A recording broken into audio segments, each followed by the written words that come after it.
how did they respond to that decision? Were they supportive or were they kind of mixed? I'll say mixed. Mixed. Yeah. I mean, ultimately, they were okay with it. Supportive, yeah. I mean, it's just not something that they would choose for their only son. Yeah. What do they think about it now? They're proud. Yeah. I mean, they look back at kind of some of their friends' kids, how did they turn out, how did I turn out? But no, they're proud. I mean, they got 1 son and 4 grandkids. Yeah, I can't beat that. You guys have 4 kids? No shit. That's awesome. All right, so you end up joining. You go through the rigorous 2 weeks of MA training, and then you show up at Bud's. Give us kind of the synopsis of the Bud's experience from your perspective. I was underprepared in the sense that I knew there was Hell Week. That's about it. That was it. Yeah. Yeah. Were you crushing the swims? Yeah. Swims for me were just, it was like a relaxing time. Like a rest day. Yeah. Most guys freaking out. Well, so part of growing up too, like my parents were in a triathlon. So since I swam, we would do these family team triathlons where I'd swim, dad would bike, my mom would run or whatever. So I knew how to guide. Yeah. In open water. So it was just, that was kind of the easy thing. Easy day. Was there a particular event or evolution that really kicked your ass? I fucking hated running. Yeah. Were you bad at it? I wasn't great at it. I mean, were you so many runs. I was like, swim? I hope I hit a pothole and break my leg. Soft sand runs. But I mean, you're living on $1 million real estate on the coast of California. It can only be so bad. Yeah, no, I agree. Did anything kick you in the nuts more than you were expecting? It's hard to kick a 19-year-old in the nuts physically. I mean, I'd been through so much already in the sense of waking up early, performing, swimming-wise, that waking up early, performing wasn't bad. I mean, I grew up on the beach surfing. Don't get me wrong, Bud is extremely hard and difficult, but nailing down one thing, dealing with officers. That's a big amen right there. Huh? I asked Mike Sorelli, Nick Norris, those guys. Yeah. They I know Nick Norris. Yep. Nick was my swim buddy the entire time. Yeah. That's a trip. That's awesome. Yeah. All right, so you go through Bud's, make it through, never got rolled. Honor Man or Waterman's Guild or anything? Nick held me back from making the Waterman's Guild. I know he's one of the most talented physical specimens ever, but he couldn't keep up with me swimming and held us back from that. But oh, shit. We won't talk about that. Ain't that a bitch? Yeah. All right, so you finish up at that. What class was that? 247. So 04. What's that? 04. Yeah. Or essentially after SQT, we checked into Team 10 in 04. Yeah. I showed up as an instructor there right around that same time. I think when that class went through, I was on convalescent leave almost the entire time with valley fever, but because I was at SQT in 245 and then showed up at Bud's at like 4.8 or 4.9 maybe, but at that time you still went through. Did you still go through Benning for jump school or yeah? It's always a good experience. And then from there to Team 10, you said? No, after Benning, we came back and did SQT. Okay. Anything stick out in SQT that's worth mentioning or pretty run-of-the-mill? The size of grizzlies? Oh, up at Kodiak? Oh, yeah. Yeah. Yeah, I mean, those things running all fours, they're still bigger than the car that you're in. Yeah. Or you go past their brush that they've broken and laid in. Yeah. Those. Fucking bad news.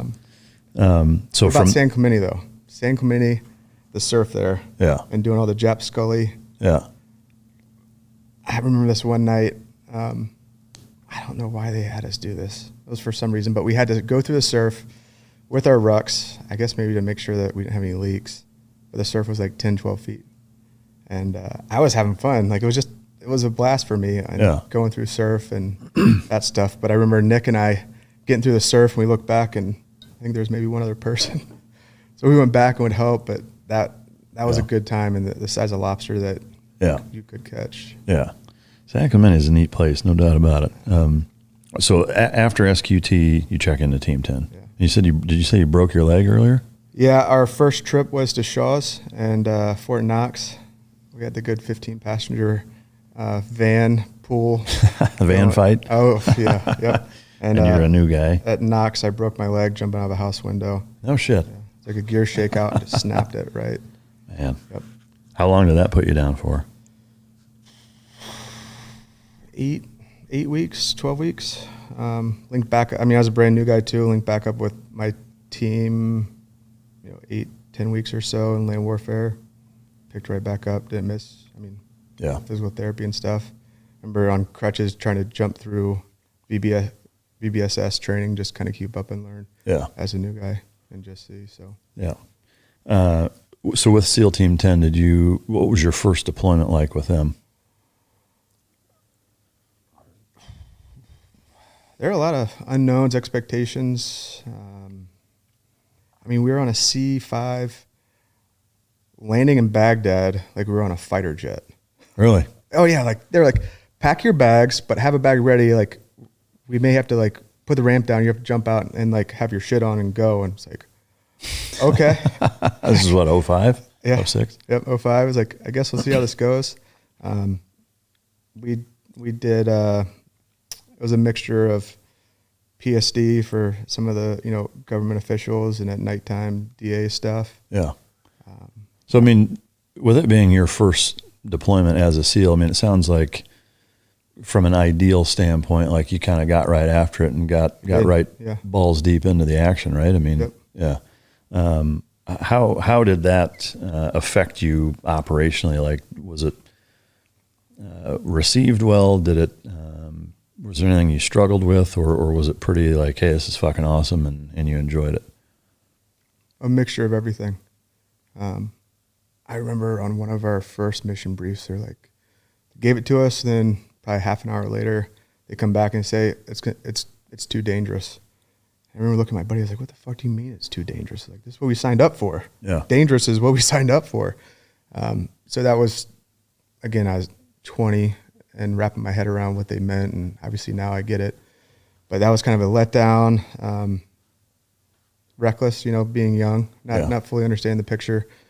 But the high level of things that we did and the outcomes that, we're still searching for WMDs, right? Wanted to validate that. Yeah. What area of Iraq were you in? Doing everything out of Baghdad, BIOP, Green Zone, in between. Yeah. Were you also looking for any of the card guys, or like? I'm sure passively at some level we were, as a brand new guy, just trying to suck it in and perform correctly. But yeah, I mean, we were, but it was a good pace. I mean, you had a pretty good routine. You'd wake up, get a brief, kind of what was going on, work out, shower, get another brief, put your shit on and go. Yeah. Come back, eat, and repeat. What was your collateral duty or job within the platoon? As a new guy, I mean, just general assaulter, helper. Were you in a department? Comms. Comms. Yeah. Did you go to comm school? I did. Yeah. And JTAC. Is that your favorite? There are parts of it that are good. Yeah, for sure. Parts of it are good, but you get yourself into some positions where now you're like a warm blanket, and they want to keep you right next to you because you can control the aircrafts. Yeah. So it keeps you out from being up front. Yeah. So. Were there any specific operations on that first deployment that stand out as being super memorable? Yeah, we did this one out of Shark Base, and there were a number of teams that kind of came together for this thing. I think Jocko was actually, like, the amount of people that were on that op that I had no idea were on that op is just, I mean, it was amazing. I think Mike Sorelli was there, like a number of guys, and we all came together. You're talking about 4 different teams. Total number doesn't really matter, but a lot of people came together, and it was, effective and successful. What was the general mission set? I mean, just going after bad guys. Like, it was someone specific. I can't remember who exactly it was, but it was like 25 Humvees. Oh shit! Yeah, over 100 SEALs. was like 15-minute ride out off Shark Base and DA at night. And just a logistical nightmare, but worked out great. Yeah. A couple gunfights. Yeah. Did it? Were there any casualties on your guys' side? No, none. And how many KIAs or bad guys, I guess, were you going after? Do you know? It was like 10. I think there were like 3 KIA. I think there are a few gunfights in houses. There are a few turret gunfights. Yeah.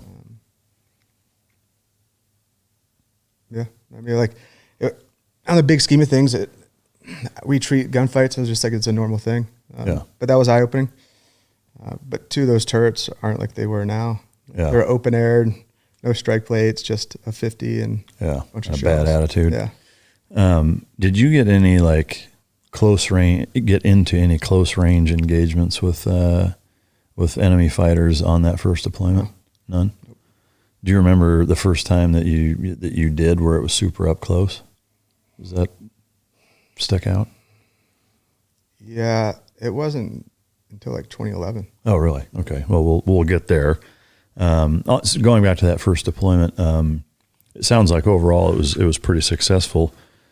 Statistically, do you recall how many missions you went on and kind of what the score was at the end? Just like this many missions, and we recovered these many. Deployments in were about 6 months, 7 months. I think it was close to 200 ops. Wow. I think you almost average over 1 a day.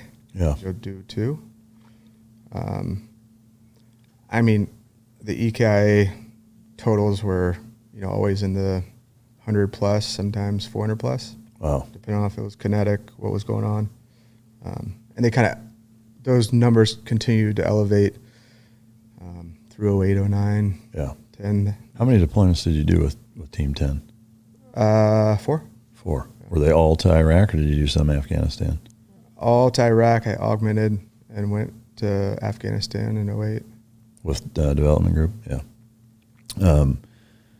I guess before we talk about that, were there any close calls and or losses on any of those 4 deployments for you and your guys? Yeah, Redwing. Yeah. That was our sister platoon. No shit. Yeah. So you were there when that happened? We were in Iraq. Yeah. They were in Afghanistan. Yep. Yeah. Deployed at the same time? Yep. Yeah. What... and as a comm guy, I was always the one that was supposed to get the news and the weather. And I went in that morning, and they're like, something's happened.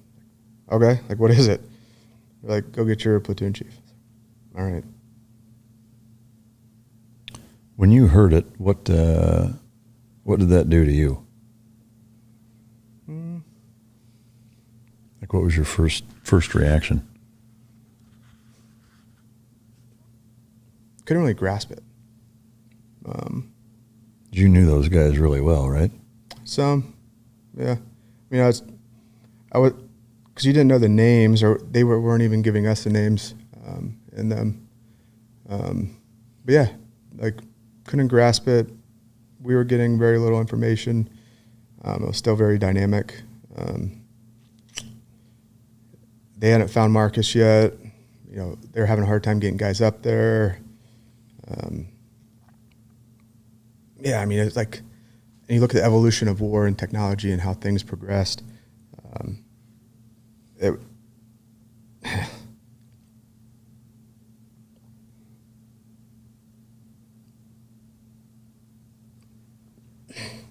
hard.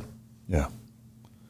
Would it be fair to say, or I guess an accurate depiction, that going back to work after hearing of that was difficult, or was it easier to focus on something other than that? We're pretty good at compartmentalizing. Yeah. To the detriment of most marriages. Yeah. Yeah. Yeah. Like, compartmentalizing it, and just, you got a job to do. I felt bad for my mom. Just because she's so worried about you. Yeah. I can imagine. I know I put my mom through hell, and I probably still do, honestly. But that is tough for moms, no doubt about it. Yeah. So with those all 4 deployments to Iraq, so that's what, 05, 07, 08, 09, 10? Yeah, I mean, 07 wasn't any better. Similarly busy? Similarly busy, turned over with Team 4, turnover out, Clark gets killed. Mike Day gets shot. Mike Day gets shot like 20 times, walks on the helicopter. Yeah. You were there for that, or? I wasn't there I was there in the jock, like, because they basically were doing a turnover with our sister platoon, but had done some with them. Then on that deployment in 2001, Jason Redmond got shot in the face, and some of those guys up in Karma. Yeah. And were you augmenting then, or no? No, so I mean, that was our platoon at Team 10. Oh, okay. With Jason, those guys got shot in 08. I was augmenting. Were you there during that then? Yep. Yeah.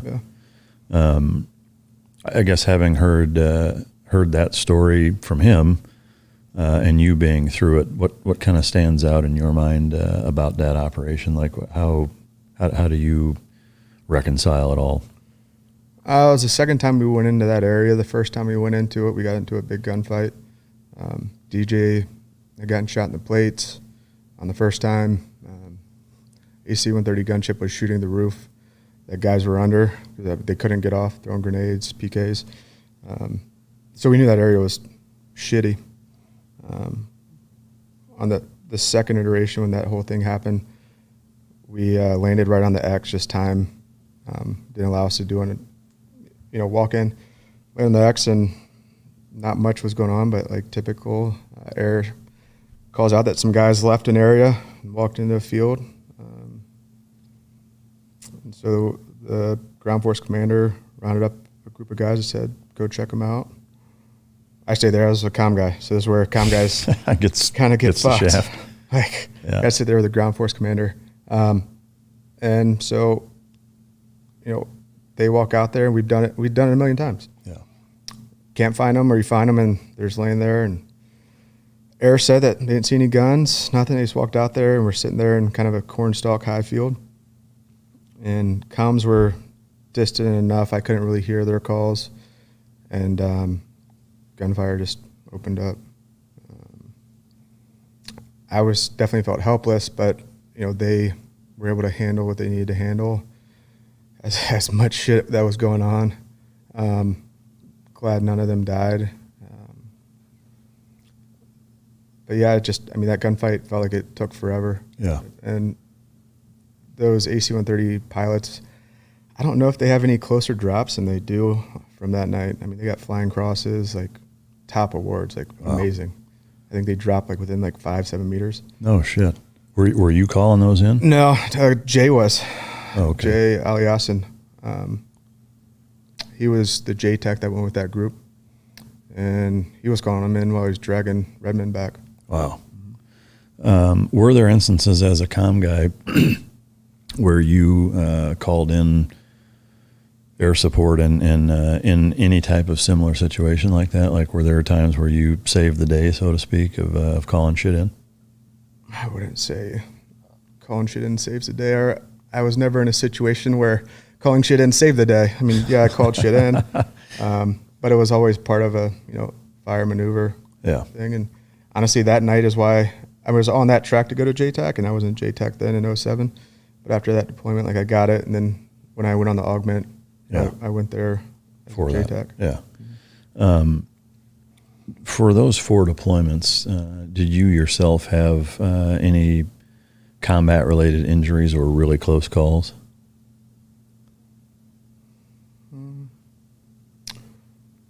We're kind of in a helo crash, sort of. Kind of? Kind of. I mean, a hard landing, crash, whatever you want to call it. They had to blow up the helicopter because they couldn't move it. That was definitely What happened? I don't know if it was a mixture of a brownout or what it was, but we hit super hard and kind of all got dazed, knocked out, and fell out of the helicopter.